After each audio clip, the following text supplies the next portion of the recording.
been associated with scholarship. One is Robert Caro, the American biographer, who is a great biographer of Lyndon Johnson. Has written 5 volumes on Lyndon Johnson. And the other one, of course, is the British politician Roy Jenkins, who writes political biographies in a very engaging style. So Caro's substance and Jenkins' style is what I have tried to marry in these 3 biographies of Indira Gandhi, P.N. Haksar, and now Krishna Menon. Thank you.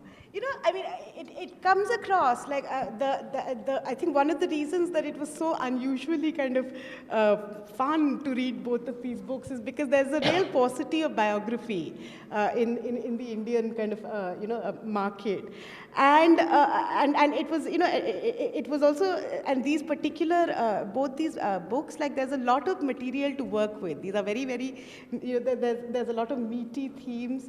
I was wondering if we could start by both of you kind of talking a little bit about both these men lived in London during the interwar period, during the 20s, 30s, 40s, were I think shaped quite kind of strongly by these experiences. Both of them kind of flirted with loosely with socialism, with different ideas about socialism or communism, met a wide variety of characters during this time in London, were also kind of felt themselves to be at the heart of the empire experience, to be in London, to be kind of, to be thinking about the empire and also the cross currents, the counter currents against the arguments about the empire. And both of them were also during this time, sort of influence, kind of thinking about the beginning onset of the Cold War and the rise of Stalin. If you could, start by telling us what this kind of context, where they both spent a fairly long amount of time, how did that shape their contribution, their future contributions? Well, I mean, the thing to say about Haldane, of course, is that he didn't just flirt with communism, he took it to bed. And he became a card-carrying member of the party in the early 1940s. And I was very interested in tracking this trajectory of why he became a communist. And there's multiple reasons. I mean, you can start with his childhood, where because of his father's work, his father was a scientist as well, you could see how he was taken out as a boy to meet the kind of working class Englishmen who people from his background otherwise would not meet. And he could see the troubles of their lives, he could see how they were being used as imperial fodder or corporate fodder, and that shaped him to some extent. He went to war in the trenches, and again, there was a certain kind of classless camaraderie in the trenches that he grew to enjoy. He was in Cambridge at a time when Cambridge was slowly shifting towards the left. So it was not just him, but there were plenty of other people who were being recruited into, of course, the Communist Party itself, but plenty of other leftist groups. And there was a certain scientific temper as well at that time that I think Haldane, of course, was the most prime example of, but there were several other scientists who came to think that Marxism and socialism were scientific ways to order a society. And they looked to the Soviet Union, which was then still, nobody knew about its purges. Everybody only saw the great promise of a planned society. And they looked to it with some kind of admiration and envy. There's a great book called The Visible College by the historian Gary Wersky that talks about how so many scientists of that time were seduced by socialism and then communism. And Haldane was a classic example. And it was not just him, it was his wife. His wife was, I call her the communist under his own roof. So she went into the party way before he did, and she kind of pulled him into it. So there's all these threads tugging at Haldane. And I think he went to Spain in the late 1930s during the Civil War, and that definitively changed him. I think he saw the rise of fascism, and he saw what a great threat it posed to people and to civilization. And he saw the Soviet Union or communism as the one bulwark against fascism that he could really throw his weight behind. And that made a big difference as well. I think Krishna Menon, like Nehru, was a creature of the 1930s. And in 1930s, if you were not read, you were dead. I mean, that was the ditty at that time. If you were not read, you're dead. And everybody wore the name, every intellectual, every scientist, every writer, barring 1 or 2 exceptions, was enamored of the Soviet Union at one end, or enamored of socialism, the British Fabian socialism. The uniqueness of Nehru and Krishna Menon was that both of them were democratic socialists. They were Democrats first, and they were socialists later. So they believed in a democratic form of government, and that's one of the reasons why, while they were impressed with the Soviet experience with industrialization, they were not necessarily enamored of the Soviet political model. And therefore, I think it's very important to stress the democratic aspect of democratic socialism. And like Haldane, they were profoundly influenced by Spain. They were profoundly influenced by what was happening, by the Italian invasion of Abyssinia, by the Chinese invasion of Japan. You see, Gandhi saw the Indian freedom movement in the context of India's villages. But Nehru and Bose saw India's freedom movement in a global perspective, as a global battle against colonialism and imperialism. And in this, Krishna Menon was a very important spokesman for Nehru's point of view. So he meets Nehru for the first time in 1935, and it's love at first sight for both of them. And very soon, he becomes part of Nehru's immediate family. He gets close to Firoz Gandhi, he becomes very close to Indira, still Indira Nehru at that time. And almost every Indian student who went to study in England in the 1930s ended up becoming a member of the British Communist Party or a socialist. And they was mentored by Krishna Menon. So he had a long history of being rooted in British traditions. There was a eulogy for him by his British friends, and they described Krishna Menon as a good Britisher, but a true Indian. And I think that was a very good description of Krishna Menon. Actually, if we could go a little bit, taking off from that, what role do do both of you think that the empire, traditions of being reared in British traditions and kind of representing a kind of continuity between linkages between Britain and India even after the transfer of power or even after independence, like a kind of way of thinking that was influenced by British political patterns of thought or British intellectual patterns of thought, which, a certain kind of moderate tendency towards moderate democratic kind of, politics or an approach to their, or an approach to their intellectual kind of work. Do you think, being in London, being a member of of an Indian, being an Indian in the UK during these decades, and thinking about the empire in a certain kind of way, had an impact on. I mean, with Haldane, I think he was such a reactionary to anything that was establishment that he saw all these moderate sort of democratic politics in London, and he couldn't wait for the revolution to come. He was in the trenches during the First World War, and he rants to his mother in letters about how army generals and priests are the ones who are really cowardly. Politicians and priests are really cowardly, and they are the ones. So he says, when the revolution comes, the last politician will be strung up by the guts of the last parson, which I thought is like a great line.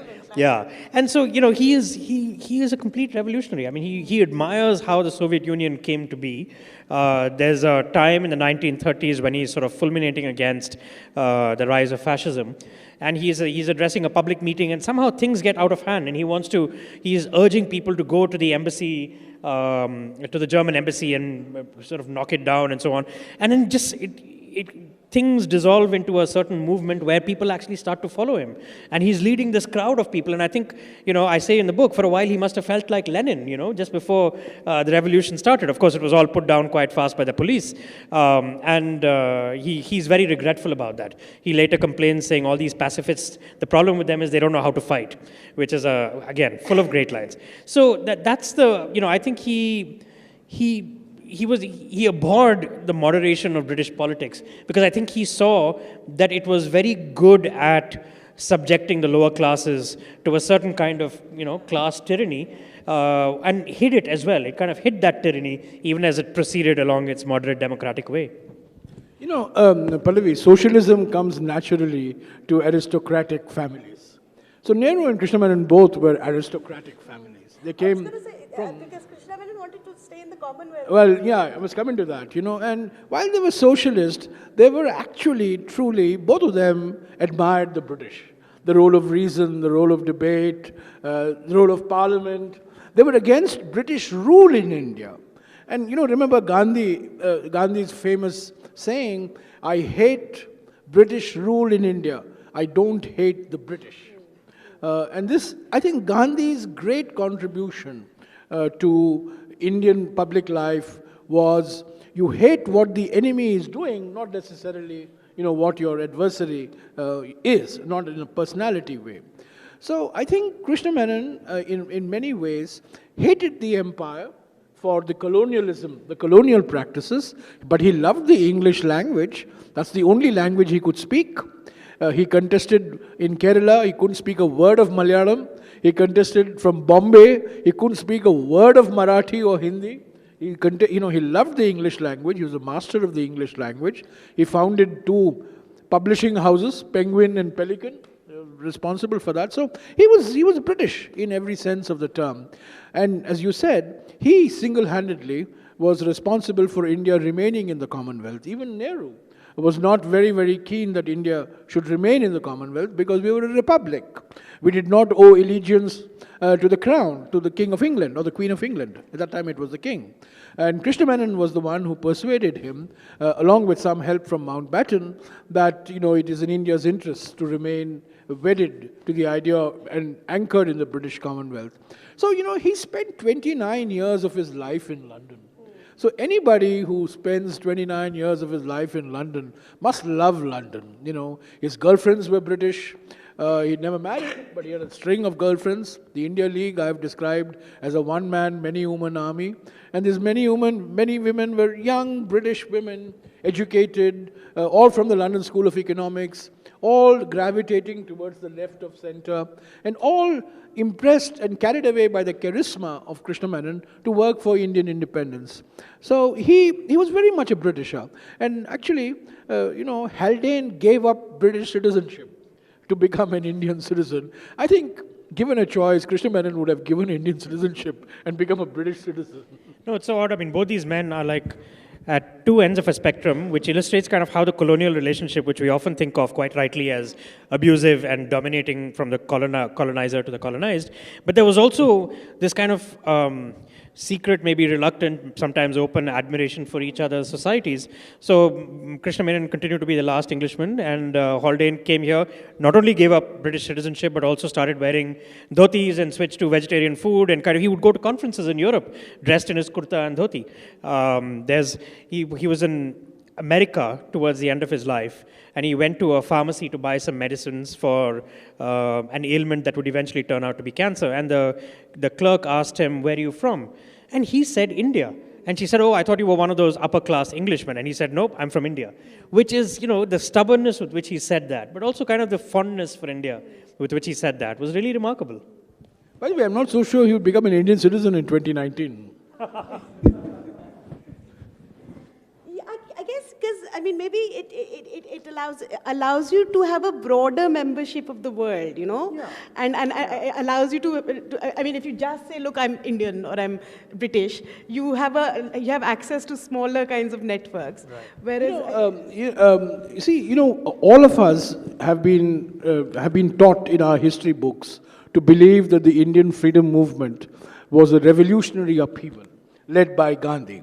It's true, it was a revolutionary upheaval. There was hartals, there was fast unto death, there was jails, there was lathi charge.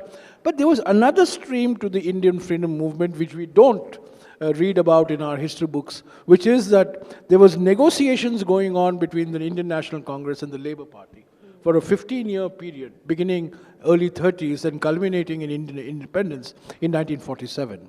So while we were fighting the British in India, we were also negotiating with the Labour Party for Indian independence. And these negotiations were being carried out largely by Nehru on behalf of the Indian National Congress in India, and by Krishna Menon as Nehru's spokesman in England.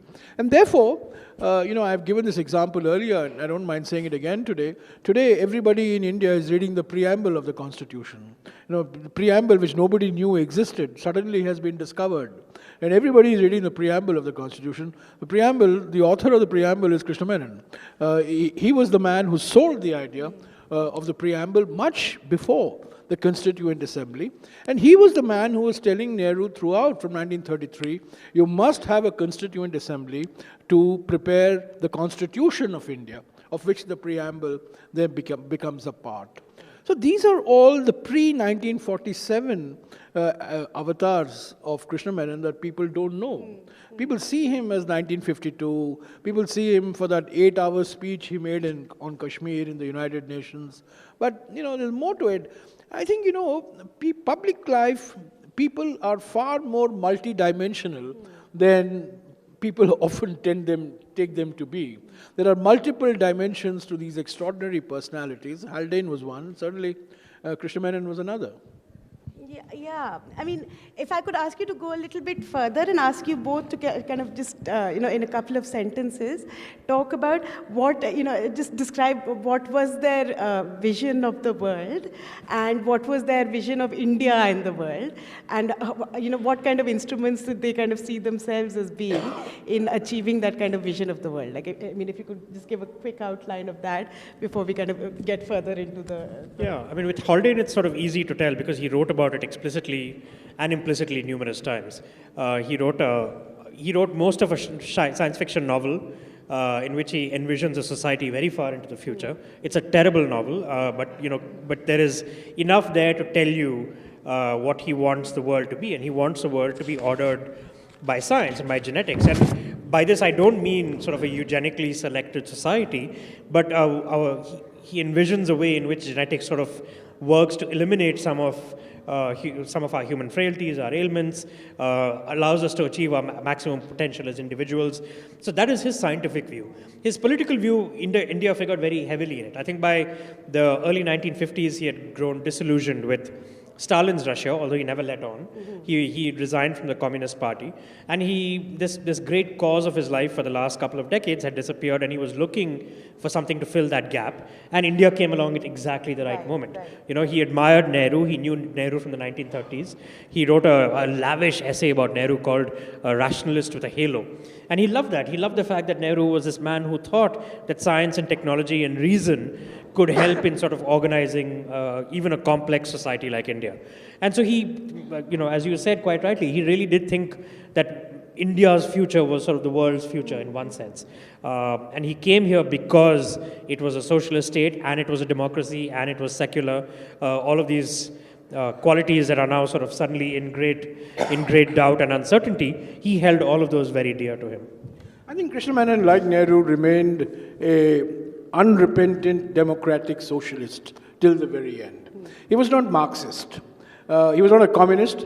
The British Scotland Yard report on Krishna Menon in 1935 said, although he goes to the meetings of the British Communist Party, Krishna Menon can never be a communist because he lacks the discipline to be one. So, but people who say that he was a communist, completely off the mark. They're not a communist. He was a non-conformist can never be a communist. An iconoclast can never be a communist. So he was a democratic socialist, and till the very end, till Nehru's death, and certainly after Nehru's death when he contests in by-elections in 69 and 71, he is talking of democratic socialism. For him, socialism is the only economic model that India should adopt. And by socialism, he means the athlete type of socialism, where the state occupies the commanding heights of the economy, where the ownership of the means of production lies with the state. Deeply suspicious of private capital, deeply suspicious of the United States, enamored of the Soviet Union, but for the Soviet Union's economic achievements, not for its political system and ideology, and of course, very fond of the British Labour Party. He was a member of the Labour Party and almost became a member of Parliament from the Labour Party in the early 50s. So he remains wedded, very strong, pronounced left of center. And he remains wedded to that till his death in 1974. Which brings us, and parts of this also bring us to Nehru. And I was going through the books earlier, and I was trying to find, what are the kinds of themes, because it's roughly over the same period of time, and written about similar types of, men.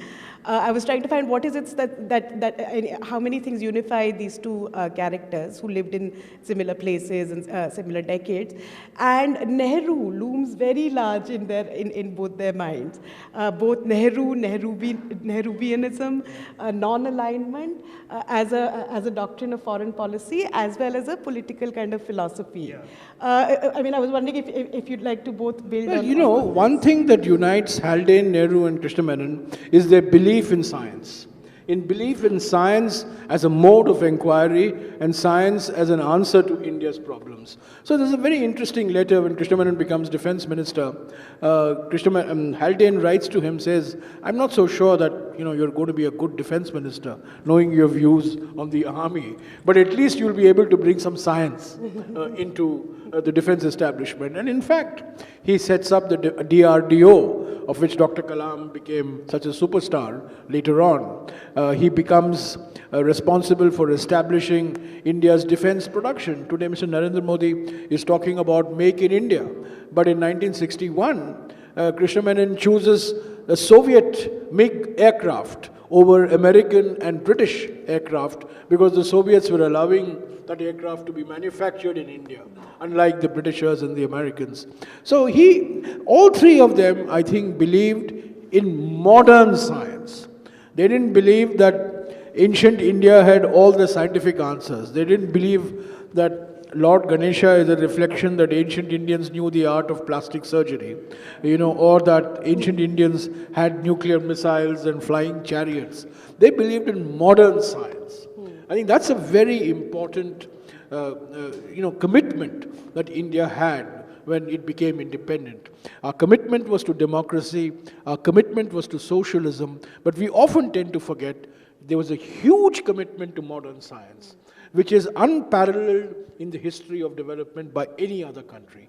And the consequences of that are, we built up a space program, we built up a nuclear program, we built up a defense program, and I think credit must be given to that generation of political leaders, particularly Nehru and Krishna Menon, of which Haldane, of course, was another very good example, that science in the service of the state can make a big difference to the lives of millions of Indians.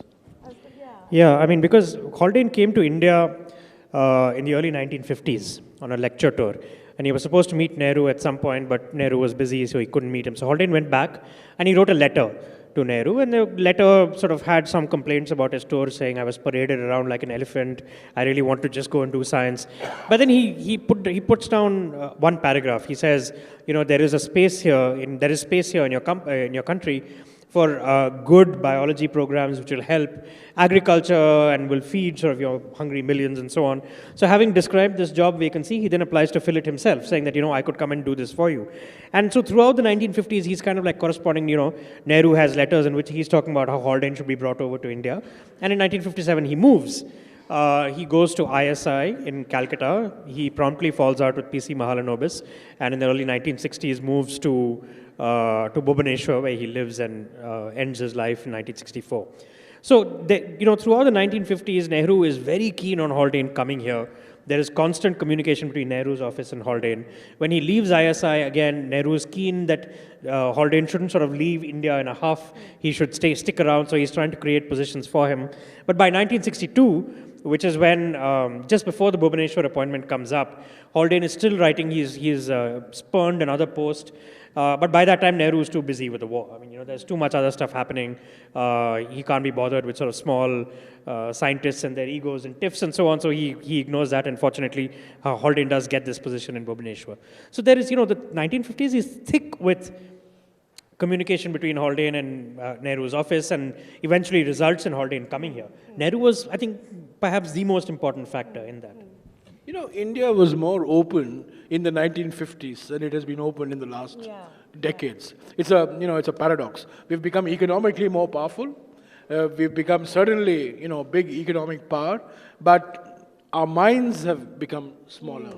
We were a poor society in the 50s, but we were far more open society.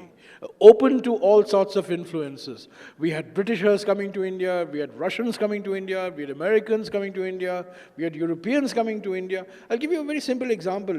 Haldane is a high-profile example of a British who became a citizen. In 1959, a file goes to Nehru that 3 judges have to be elevated as judge of the Allahabad High Court. And 2 of them were Indians, and the third name was William Broome. And the note goes to Nehru saying that William Broome is the best candidate, but he's not an Indian citizen. He's a Britisher who's continued to live in India after 1947. He married an Indian and continued to live in India. So Nehru writes back and saying, make him an Indian citizen. And within 36 hours, he's made an Indian citizen, and he's elevated as a judge of the Allahabad High Court. So that was a different era. India was more self-confident. India took advice, took help from various people, from England, from the US, from all over. India was the mecca for all economists and scientists. And somewhere along the lines, I think, the expansion of the economy has been accompanied by a constriction of intellectual horizons. I think unless we become an open society, there's no point becoming a big economic power. I think there was also a sense that India was an experiment.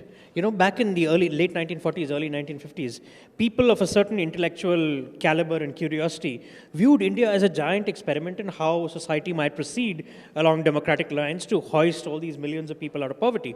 So not just Haldane, Andre Weil, the mathematician, came here. Max Born wanted to come to Bangalore. Otto Königsberger went to Bhubaneswar and designed that. So there's so much happening here, so much ferment. Norman Borlaug coming here, hoping to start the Green Revolution and succeeding. So there was the people who, at that time, who had certain utopian ideals, whether it was in science, or whether it was in botany or physics or mathematics, anything.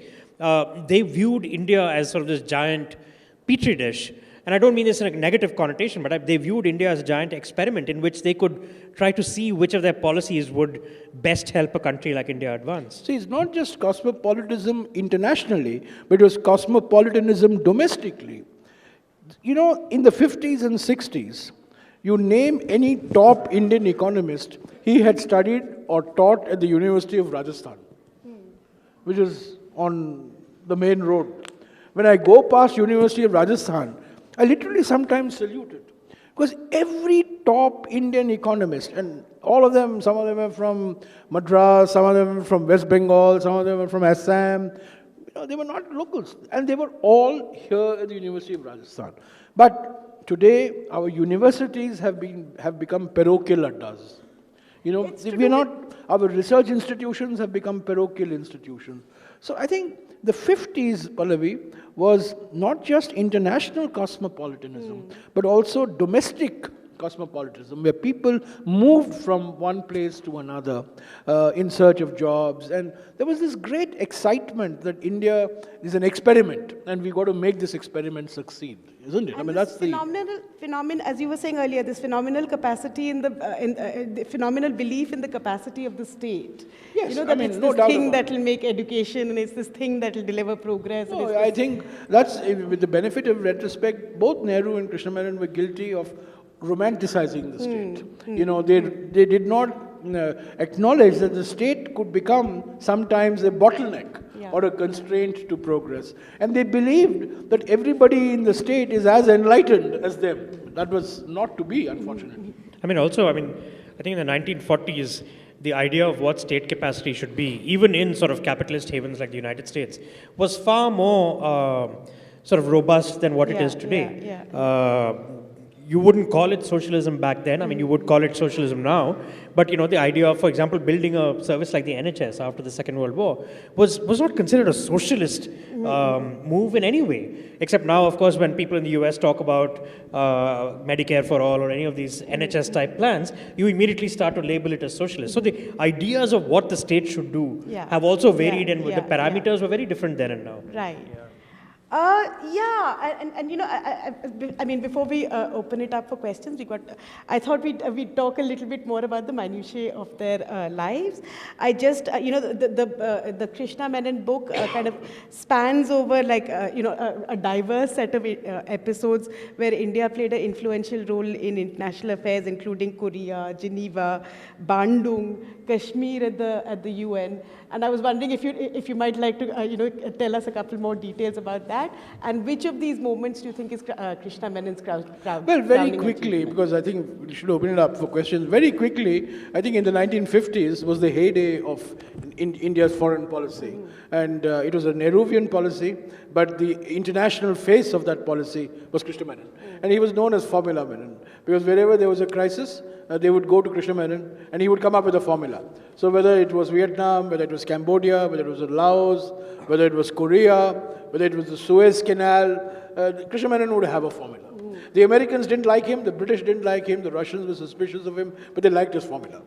It's like Coke, you know, and what is that formula? Nobody knew, but he would come up with a formula. It's like the Coke formula. Nobody knows what the formula is, but it's full of fizz. So Krishna Menon's formula was always full of fizz.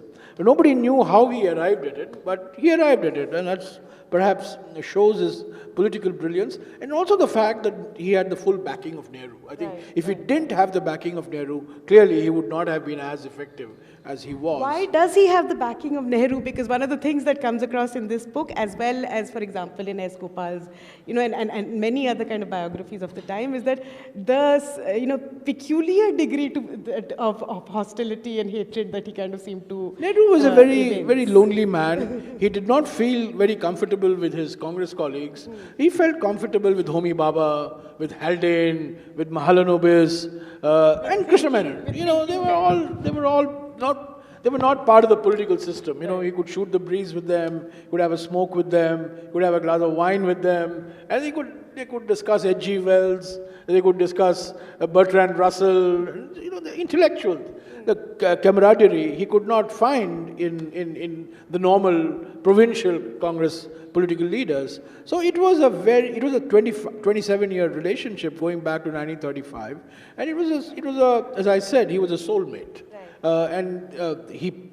Both Krishna Menon and Nehru belonged to a generation which believed in writing letters. You know, if 50 years from now somebody were to do a biography of a political leader today, you'll have to depend on WhatsApp messages and emails and some SMS and tweets. But I think Nehru and Krishna Menon were the last of the figures who left behind just mountains of written material. You know, for them, writing was a form of catharsis. Writing was a form of expressing your innermost thoughts and innermost fears. I think that explains, why Krishna Menon and Nehru became so close. And the 50s, clearly, India was economically not very strong, but politically was very, very important. It was punching above its weight in the 1950s, largely because of the Gandhian legacy, Nehru's leadership, and Krishna Menon's, as Anthony Eden, the British Prime Minister, described him, the aviatory Krishna Menon. You know, he would go from place to place to place, and in search of solutions to problems that were plaguing the globe. And I think he played a very important role. In 1955, particularly, he almost brought about a rapprochement between the USA and China, something that Kissinger accomplishes in 1971. Right. And I think that was really the high noon of Krishna Menon's international diplomacy. I have a question for Jairam, actually. It's a methodological question, okay? With most letters, as you mentioned, you read it and you sort of take it at face value that the letter writer is writing what he or she really feels. Krishna Menon we've established as a kind of, sometimes he's called a Machiavellian figure. He can say different things to different people. How did you, particularly when you were doing this biography, how did you know, or how did you sort of determine for yourself which letters reflected his honest thinking and which ones didn't? Because he wrote only to Nehru. See, that was one great advantage of Krishna Menon. He never wrote to too many people. At most, he would write to Indira. Or he would never write to anybody else other than Nehru. And you were sure that he was always telling Nehru the truth. Nehru was telling him, Nehru writes to him in 1939, saying, I'm going through a deep mental crisis. And I don't know whether I can continue. There is no hint of what that mental crisis is. But I've speculated in that book that it's the mental crisis was Indira Nehru telling him that she wanted to marry Feroz Gandhi, which Nehru was against. And he writes to Krishna Menon. And then Krishna Menon, of course, the large number of letters, I want to commit suicide, I'm not worth living, nobody loves me, you don't love me, nobody recognizes my value.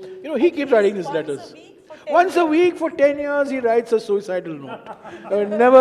Never really carries out that suicide note, threat. But this is insecurity. It's a basic, he wants to be told because his entire political career is dependent on this one man.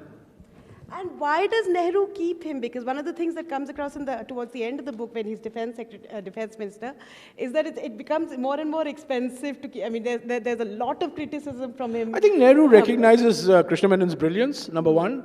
He recognizes Krishna Menon as a kindred spirit, that he does things that Nehru can't do because Nehru is a prime minister. And thirdly, Nehru was a very smart man. He knew that Krishna Menon would become the target of those who wanted to attack him. Yeah. Every leader would want somebody there who can be like a lightning. I mean, a prime minister may allow his home minister to be the target of all the attacks. Any resemblance to present system is purely coincidental.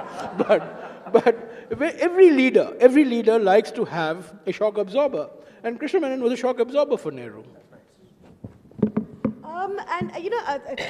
To finish, I was wondering if both of you, I thought I'd ask a big kind of generic open-ended question about, the big question that biographers face is, does the context shape the individual? Or are these stories about how the individuals kind of shaped the context of the 50s and the world and the India and the world? Is it about how they went and made changes to these things? Or is it about how these men were kind of well placed to take advantage of the situation that they were in? If you could both answer that, and I think then we'll open it up to... No, I think it has to be a bit of both. But I mean, Haldane was, throughout his life, a staunch materialist. Mm-hmm. By which I don't mean that he went shopping, but that he believed that the material conditions of the world around you influence the person that you are. What I've tried to do in the book is to sort of show how those conditions, whether it was his childhood, his time in the trenches, all of these various scenarios that his life witnessed, how they shaped his political and scientific beliefs. And in turn, of course, he shaped the world around him. It's always sort of a give and take like that. But I think, primarily by the time he was sort of in his late 20s, he was already a fully formed version of the man that he would go on to be. And that was because of the first 20, 25 years of his life. Do we have any questions? So before we do that, we're meant to launch Jairam Ramesh's book formally, I think, for the first time.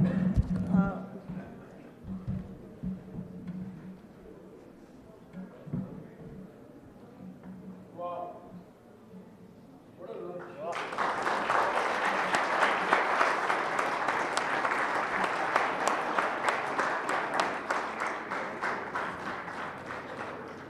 Great cover photo. What a face. The red is purely coincidental. Even in my book. Okay, do we have any questions? Should we take 3 or 4 to begin with? The first row, everybody on the first, 3 people on the first row.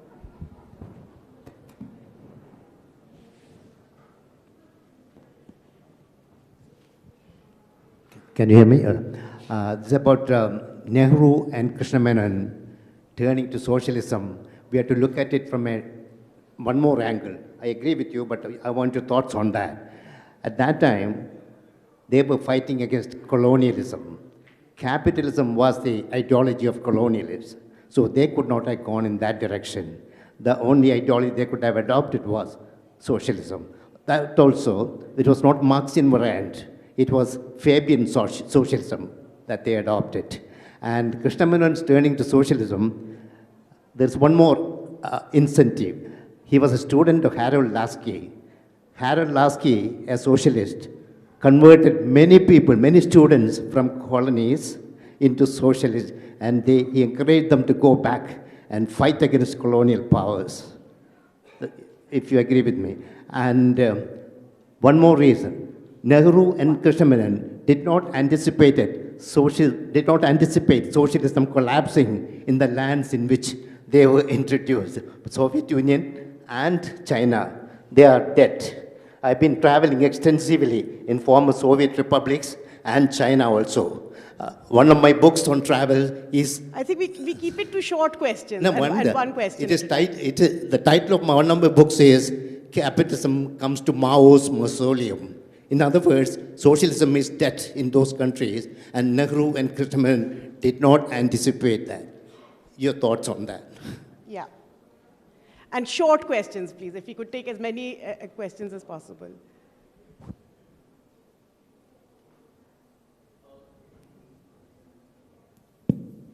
Sir नमस्कार, मेरा सवाल हिंदी में है। Sir Nehru के चाणक्य कहा जाता था मेनन साहब को, और उन्होंने यूएन में 8 घंटे का भाषण भी दिया। This is very good really. लेकिन जिस तरीके से अभी हमारी आर्थिक स्थिति चल रही है, उसके लिए मोदी पर्टिकुलरली उन्हें रिस्पॉन्सिबल ठहराया जाता है, whatever it is good और bad. So what's about 1962? Because actually October 1962, because अगस्त तक मेनन साहब रक्षा मंत्री वो यही कहते थे कि हमें पाकिस्तान से खतरा है, युद्ध चीन से हुआ। और उससे 1.5 साल पहले अपने रिटायरमेंट तक केसी थिमैया जी जो जबकि राष्ट्राध्यक्ष थे, उन्होंने बहुत से चीज़ें उनसे मांगी थी। What's about the Belgium rifles, NATO हथियार जो नहीं दिए गए। और कुलदीप नैयर जी की बुक में द बियॉन्ड द लाइन्स उन्होंने कहा है कि मैं इस बारे में कोई बात नहीं करना चाहता अबाउट 1962 मेनन जी ने, बिकॉज मेरी नेहरू जी के प्रति निष्ठा है। तो क्या वो बहुत से राज थे, या चीन के प्रति प्रेम था, या कुछ और बात थी जो दबे रह गए और आप अपनी अपनी बुक में खोला है या अभी खोलना चाहेंगे?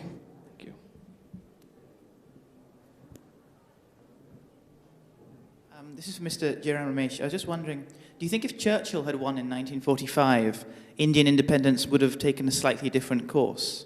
You said that a part of the history of Indian independence was negotiations with the Labour Party. So say Churchill had won in 45, do you think Indian independence would have looked a little different? It would have happened, but would it have happened in a very different way? Sorry, what is the last question? Churchill won in 45. Would Indian independence have taken a different turn? Would it have taken longer? Kuldeep Nayyar को पढ़ना चाहिए, पर उन पर ज़्यादा विश्वास करने की ज़रूरत नहीं है, क्योंकि जो पत्रकार लोग अपने याददाश्त के आधार पर किताब लिखते हैं, उस पर मैं बहुत शक से देखता हूँ। कोई सबूत नहीं, कोई कागज़ नहीं, कोई एक्सप्लेनेशन नहीं, पर सिर्फ ये कह देना। मैं उनका बड़ा सम्मान करता हूँ, और इस किताब में मैंने कुलदीप नैयर का जिक्र भी किया है। पर यह बात ज़रूर सही है कि 1962 का कांड जो घटा था चीन के साथ, वो एक नतीजा था। पिछले 3-4 साल से जो प्रक्रिया चल रही थी, वो उसका एक नतीजा था।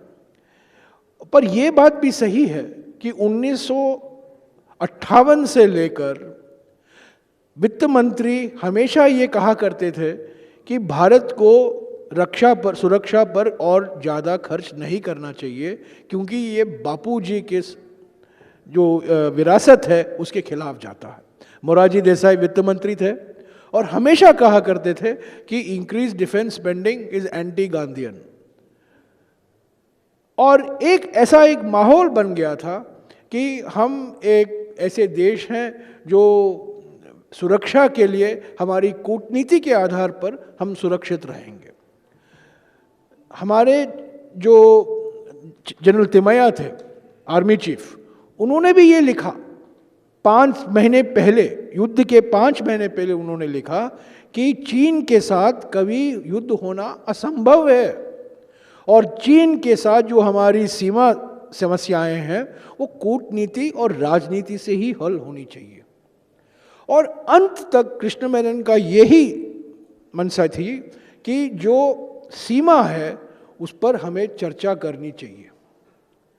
आज पिछले 15 सालों से चीन और भारत के जो प्रतिनिधि हैं, स्पेशल रिप्रेजेंटेटिव्स, वो बॉर्डर एग्रीमेंट कोशिश कर रहे हैं, पर हुआ नहीं है।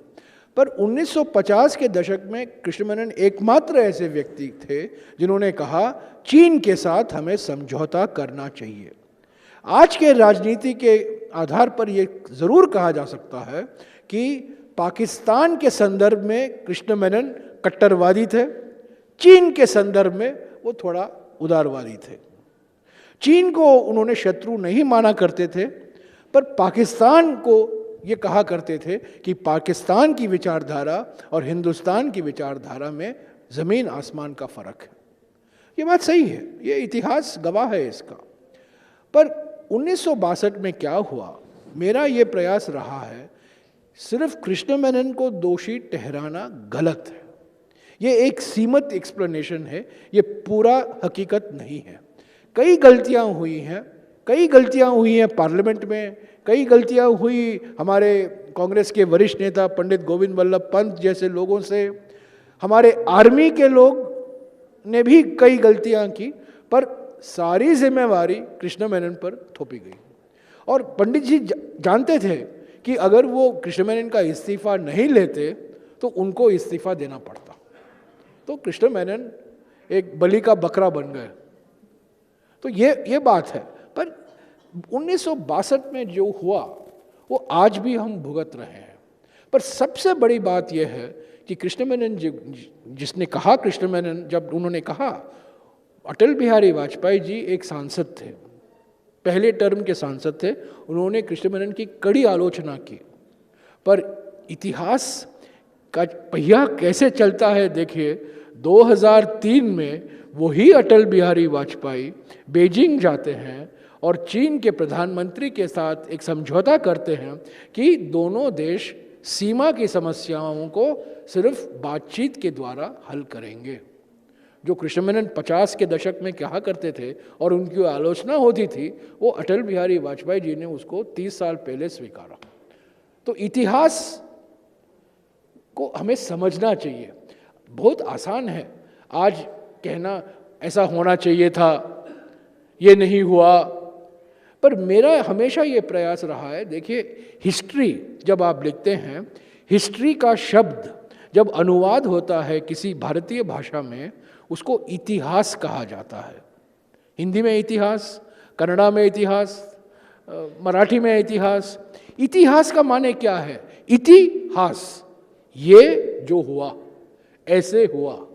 तो हिस्ट्री राइटिंग जजमेंटल कभी नहीं होनी चाहिए, हिस्ट्री राइटिंग फैक्चुअल होनी चाहिए। और जो फैक्ट के आधार पर है वो मैंने इस किताब में पेश किया। आप पढ़िए और आप खुद तय कीजिए। आप ये नतीजे पर पहुंचेंगे कि कृष्ण मेनन जिम्मेवार है, वो भी सही है, पर यह भी हो सकता है कि अलग अलग लोग भी इसके लिए जिम्मेवार हैं, वो भी सही है। मैंने आपका जवाब थोड़ा लंबा दिया, पर देना जरूरी था।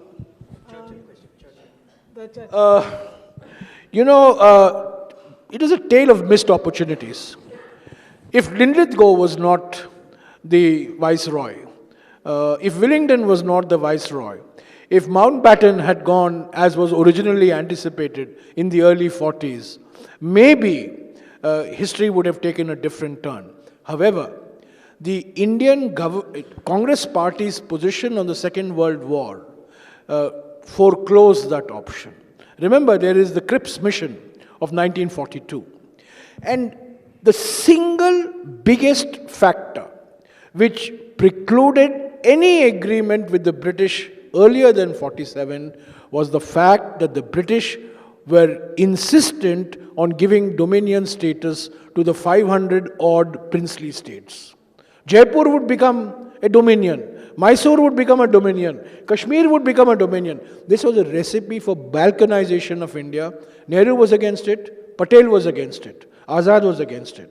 So this is only in the after the cabinet mission plan of 1946, that VP Menon, who is also the subject of another forthcoming biography, VP Menon comes up with this idea of partition and giving power to two dominions, India and Pakistan. Incidentally, India did not become completely independent on the 15th of August 1947. We became a dominion on the 15th of August 1947. We become a republic on the 26th of January 1950. But the British always had this plan that there would be a Pakistan dominion, there would be an Indian dominion, and there would be The princely states would be dominions, and this was not acceptable to the Congress party. And this comes only in the late 40s. So I'm not so sure, frankly, I'm not so sure that we could have got independence much earlier than what is believed because of the role of the princely states. Okay, so I think we have been told that we're out of time, but we can, we can carry on the questions as we get down.